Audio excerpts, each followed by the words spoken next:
तुम उसे जानते हो? लाल सूट, स्लेज। आसमान गूंजाती हंसी। हो हो हो।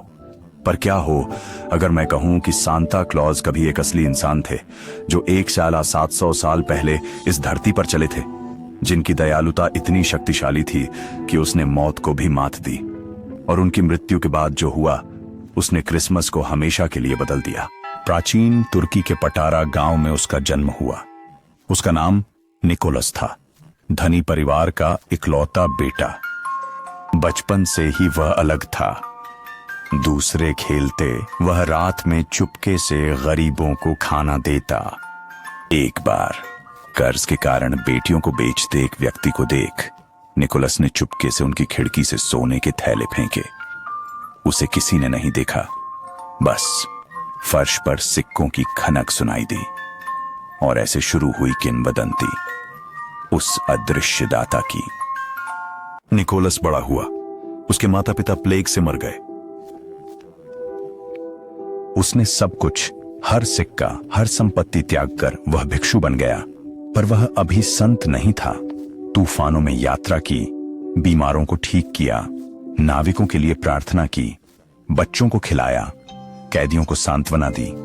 लोग उसका नाम फुसफुसाने लगे, संत निकोलस। और जल्द ही चमत्कारों की कहानियां फैल गईं। बिजली से जहाज बचे, जेल के दरवाजे खुद खुले, जहां रोटी नहीं थी वहां वह आ गई। वह आशा का प्रतीक बन गया। एक ऐसा आदमी जिसे किसी ने नहीं देखा, पर एक कड़वी सर्दी की रात सबने महसूस किया। इसे गरीब मां ने पुकारा, हे भगवान, अगर तुम हो तो मेरे बच्चों को आज रात खाना खिला दो।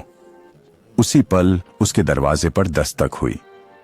कोई नहीं था, बस एक गर्म रोटी और एक पर्ची जिस पर लिखा था, भगवान तुम्हें याद करते हैं। ग्रामीणों ने कहा कि यह निकोलस था, पर वह हफ्तों से समुद्र पार यात्रा पर था। तो रोटी किसने रखी? तभी उन्हें दान की भावना कहा जाने लगा। निकोलस का निधन 6 दिसंबर 343 ईस्वी को हुआ, पर उस सर्दी में अजीब चीजें होने लगीं। बच्चों ने छतों पर कदमों की आहट सुनी। गरीब परिवारों को दरवाजों के पास सोने के सिक्के मिले। समुद्र में खोए नाविकों ने एक चमकती आकृति को अपने जहाज घर ले जाते देखा। चर्च ने इसे मिथक कहा, लोगों ने इसे चमत्कार कहा, पर वे सब एक बात पर सहमत थे, संत निकोलस कभी गए नहीं।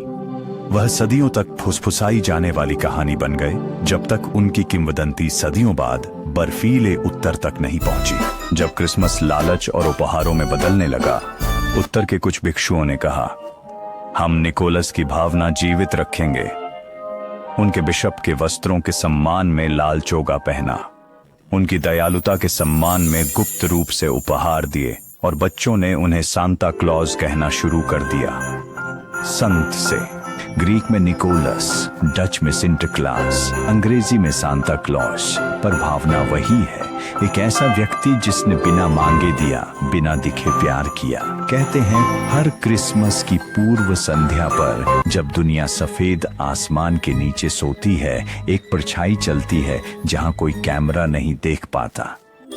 कभी कभी बस हवा होती है, कभी कभी कुछ और होता है। एक दस्ताने वाला हाथ भूले दरवाजे पर एक छोटा उपहार रखता है, और अगर तुम कभी आधी रात से पहले जागो, तुम्हें बर्फ में एक लाल आकृति गायब होती दिखेगी। न कोई मिथक, न इंसान, बल्कि सेंट निकोलस की आत्मा, असली सांता क्लॉज।